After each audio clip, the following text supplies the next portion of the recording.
எல்லா மேடையிலையும் பயமில்லாமல் பேசிடுவேன், நகைச்சுவையாக பேசிடுவேன்.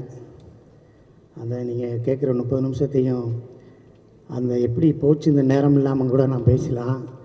ஆனால் எங்கள் ஸ்கூல் வாத்தியார் முன்னாடி உட்காந்துருக்காரு. எங்கள் டீச்சருக்கு முன்னாடி நான் எப்படி பேசுகிறேன்னு தெரியலை. உங்களை எப்படி ஆதி என் தம்பியை எப்படி சினிமாவுக்குள்ளே கொண்டு வந்து இவ்வளோ பெரிய உயரத்தில் அவர் இருக்காருன்னா அதுக்கு ஒரு பேசிக்கான ஒரு காரணம் எங்கள் டைரக்டர் சுந்தர் சி சார். அதே மாதிரி தான் என்னை 97 என்னை அசிஸ்டன்ட் டைரக்டராக யாருமே என்னை சீந்தலை, யாருமே என்னை சேர்த்துக்கலை. 7 வருஷம் ஒரு அசிஸ்டன்ட் டைரக்டராகவே அலைய முடியுமா சொல்லுங்கள். ஆனால் ஃபஸ்ட்டு படம் அருணாச்சலத்தில் எங்கள் சார் தான் என்னை சேர்த்துக்கிட்டார். அதுக்கப்புறம் அவர் என்றைக்குமே என்னை விட்டு போன்னு சொல்ல, போய் படம் பண்ணுறான்னு சொல்லுவார். ஆனால் அடுத்த படத்துல எல்லாம் நீ வேண்டாம் அப்படிலாம் சொன்னதே இல்லை. நான் தான் அவர்கிட்ட சொல்லாமல் ஓடி போயிட்டேன்.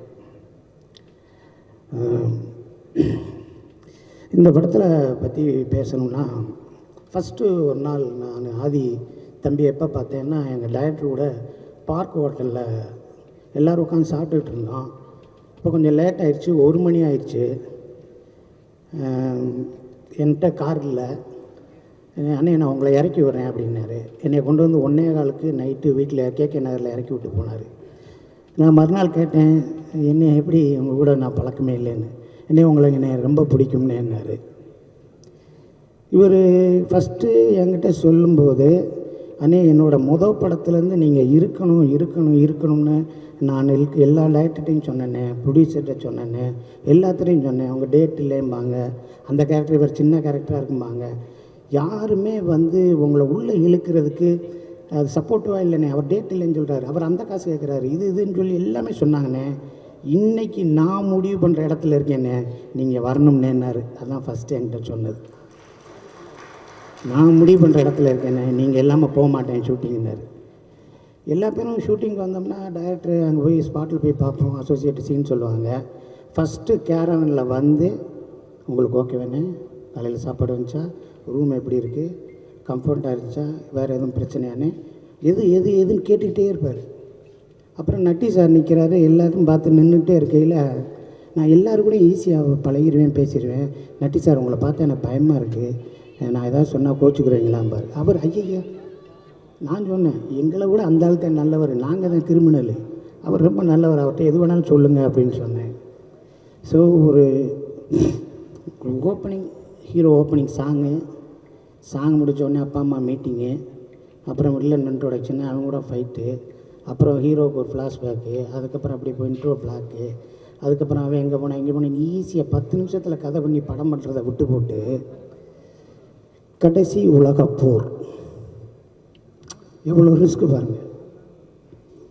ஃபஸ்ட்டு வேர்ல்டு வார் எப்படி நடந்துச்சுன்னு தெரியல, செகண்ட் வேர்ல்டு வார் எப்படி இருந்துச்சு இல்லை, தேர்ட் வேர்ல்டு வார் வரப்போகுதா என்னன்னு தெரியலை, நம்ம இந்தியா சந்தித்தது எத்தனை வாருன்னு தெரியல.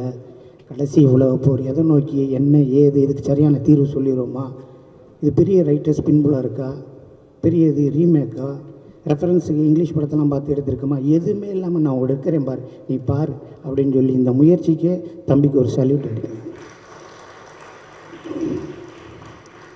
இது ஒரு என்னங்க, நீங்கள் ஒரு காசை சம்பாரிச்சோமா, ஒரு இடம் வாங்கி போட்டோமா, ஒரு ஃபார்ம் ஹவுஸ் கட்டினோமா, அங்கே ஃபாரின் போனோமா, அங்கே போனோமா, இங்கே போனோமான்னு சுற்றாமல் நீங்கள் பாட்டுக்கு சம்பாரித்த காசெல்லாம் தூக்கி போட்டு சினிமா படம் எடுத்து டீமை வச்சு ஒரு ஆளை வச்சு கஞ்சி ஊற்றுறதே கஷ்டம். நீங்கள் உங்கள் ஒரே பயங்கரமான கூட்டமாக வச்சுக்கிட்டு அவ்வளோ பேர்த்தையும் அரவணைச்சு போகிறதுன்னு சும்மா சாதாரண காரியமா? அந்த ஒரு எண்ணம் உங்களை வாழ வைக்கும். கண்டிப்பாக அந்த சினிமா உங்களை விடவே விடாது. I love you sir. நான் ஃபஸ்ட்டு டே ஷூட்டிங் போனேன், கான்செப்டில் நடிங்கன்னாரு. ஒரு 1/2 மணி நேரம் உட்காந்து பேசுவோம்னேன்னாரு.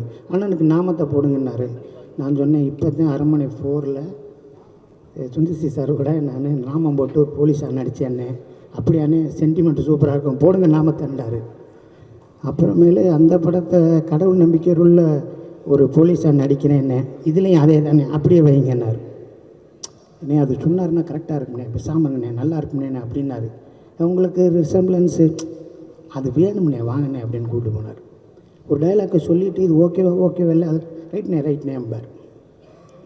படம் நடந்துக்கிட்டு இருக்குங்க. உடுமலைப்பேட்டையில் நான், குமரவேல், குமரன் அண்ணன், கல்யாண் சார், நட்டி சார் எல்லாம் ரூமில் உட்காந்து வேலைக்கெல்லாம் போயிட்டுருக்கோம். 15 நாள் உச்சி வச்ச வெயில். தம்பிக்கு அம்மா போட்டுருச்சு, தெரியுமா உங்களுக்கு? தம்பிக்கு அம்மா போட்டுருச்சு, உடம்பு சரியில்லை. காலையில் ஷூட்டிங்கிறாரு. நான்லாம் போய் கையை காலை பிடிச்சிட்டேன். தம்பி நீ வீட்டுக்கு போ, ஷூட்டிங்கை பிரேக் பண்ணு, உடம்பை பாரு. இல்லைண்ணே உங்கள் டேட்லாம் கிடைக்காதுண்ணே, காம்பினேஷன். நீ கூப்பிடா, நான் வரேன். யாரையும் வரமாட்டான்னு சொல்லு, நான் ஃபோன் பண்ணுறேன். இந்த படத்தோட வேறு படம், இந்த படத்தில் போய் நம்ம கிழிக்க போகிறோம். நான் சொல்கிறேன், தம்பி உடம்பை பாரு. நீ இருந்தால் தானே எல்லாமே நடக்கும். நீ தானே கேப்டனு.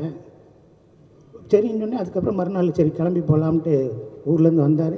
அதுக்கப்புறம் டாக்டரை நான் பார்க்கும்போது டாக்டருக்கே நான் தான் சொன்னேன், தம்பிக்கு உடம்பு சரியில்லை சார். என்னடா அது சொல்லவே இல்லையா அப்படின்னு சொன்னார். ஸோ இவ்வளவு அர்ப்பணிப்பு இருக்கிற ஒரு ஆள் கண்டிப்பாக சினிமாவில் இருக்க நம்ம அவரை கைவிடக்கூடாது. அவருக்கு மேக்சிமம் நம்ம என்னென்ன ஒத்துழைப்பு பண்ணணுமோ அந்த தம்பிக்கு பண்ணால் தான் அந்த தம்பி மற்றவங்களுக்கு பண்ண முடியும். இந்த தம்பி உங்களோட எஃபோர்ட்டு, உங்களோட திறமை எல்லாமே இந்த படத்தில் போட்டிருக்கீங்க.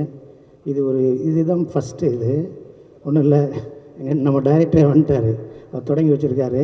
அதுக்கப்புறம் வருஷத்துக்கு 2 படம் பண்ணுங்கள், நல்ல படமாக பண்ணுங்கள், நிறையா செலக்டிவாக பண்ணுங்கள். உங்களை நேசிக்கிறதுக்கு நிறையா பேர் இருக்கும். ஓகே, கடைசி உலகப் போர் வெற்றியை நோக்கி இருக்கும். எல்லோரும் சப்போர்ட் பண்ணுங்கள். ஊடக நண்பர்கள் அனைவரும் ஒரு இளையவருக்கு செய்கிற சப்போர்ட்டு தான் நம்ம சினிமாவுக்கு, தமிழ் சினிமாவுக்கு செய்ய போகிற மிகப்பெரிய சப்போர்ட். அனைவருக்கும் வாழ்த்துக்கள்.